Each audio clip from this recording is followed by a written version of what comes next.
Bonjour et bienvenue, voici notre tour d'horizon économique, géopolitique, sanitaire et boursier. Nous sommes le lundi 20 juillet. Pour comprendre comment tourne la planète finance, c'est sur la bourse au quotidien et nulle part ailleurs. Et l'épisode du jour s'intitulera naturellement Nous sommes lundi, c'est jour de rallye.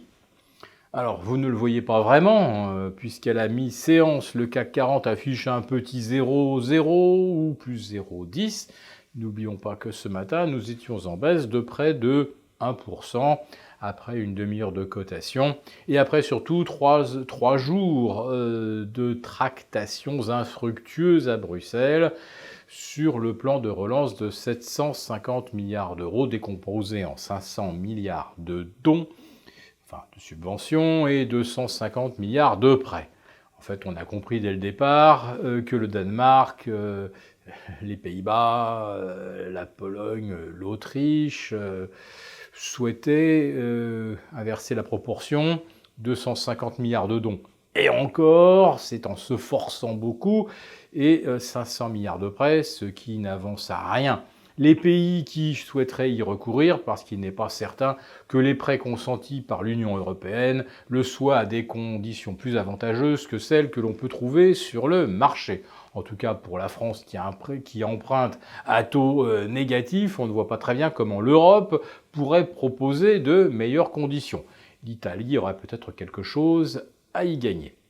Mais les regards se tournent actuellement vers l'Espagne, pas seulement pour des raisons économiques, mais pour des raisons de pandémie, avec déjà la fermeture d'une petite province coincée entre Andorre et la Catalogne, mais on parle maintenant du reconfinement total de la Catalogne, où déjà les rassemblements de plus de 10 personnes sont interdits, où déjà on ne peut plus dîner au restaurant sauf en terrasse ou à 4 mètres les uns des autres, et les touristes en Catalogne se demandent s'ils ne doivent pas remonter très vite dans un train pour regagner le nord de l'Europe avant de se retrouver coincés sur place. Alors ce que nous dit l'évolution de la situation en Espagne, eh bien c'est que, comme on dit, le tourisme n'est pas sorti des ronces. Alors les hôteliers, restaurateurs espagnols y ont cru, mais là ils y croient de moins en moins.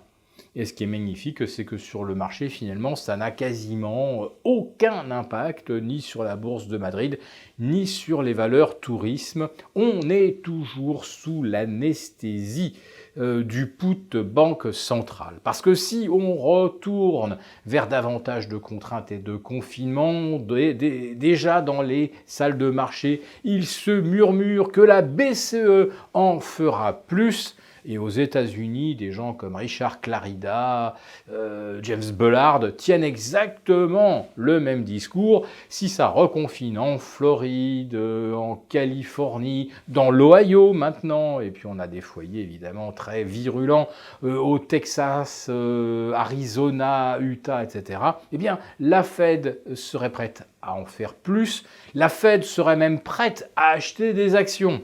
C'est ce qui se murmure également dans les salles de marché, à tel point que c'est même repris par le célébrissime hebdomadaire financier Barron's. Oui, si Barron's le dit, c'est que probablement la Fed s'apprête à le faire. Alors si la Fed se met à acheter des actions, ce qu'elle fait quelque part déjà indirectement en achetant des émissions obligataires qui pourraient être restructurées et converties en actions, bon, ça veut dire tout simplement que la pandémie est un nouveau prétexte pour enrichir encore davantage les riches et les ultra-riches qui finalement ne risquent rien. On dit toujours l'action, oui, l'action elle offre du dividende, c'est la rémunération du risque. Il n'y a plus de risque puisque les banques centrales sont là et que les dividendes peuvent être achetés à crédit et avec un crédit à zéro. Voilà. Donc la pandémie a bon dos, si j'ose dire. Alors dans l'économie réelle, oui, là, les conséquences sont évidentes et elles vont le rester pour tout le secteur tourisme, transport aérien ou transport d'ailleurs sous toutes ses formes. Mais à chaque fois que quelque part il y a une contrainte dans l'économie réelle, c'est un prétexte pour injecter plus d'argent. Si les Européens ne parviennent pas à s'entendre d'ici ce soir sur le package de 750 milliards, eh bien on va reprendre les négociations et on les poursuivra jusqu'à aboutir à un accord, y compris même un mauvais accord. Et pourtant, M. Macron nous dit que mieux vaut pas d'accord du tout qu'un mauvais accord. Voilà. Alors, vous pouvez dire tout ce que vous voulez au marché, de toute façon, je le disais dans le titre, nous sommes lundi, et le lundi, c'est rallye.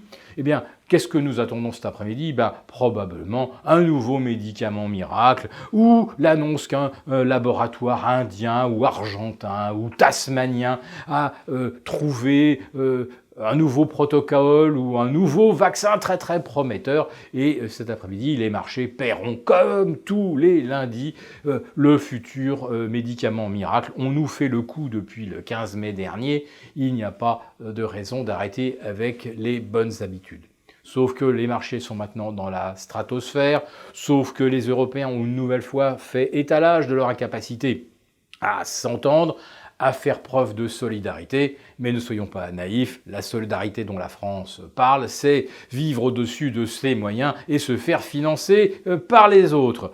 Donc, je pense qu'il faudra, à un moment ou à un autre, acter le fait que l'Europe n'y arrivera jamais, et donc on prolonge la survie de l'euro année après année, mais le moment de vérité est probablement assez proche d'arriver. Si cette vidéo vous a plu, n'hésitez pas à nous mettre un pouce, et pour participer à notre prochain live, nos prochains lives de mardi, jeudi, vendredi, eh bien n'hésitez pas à vous inscrire sur la lettre confidentielle de Philippe Béchade. À bientôt.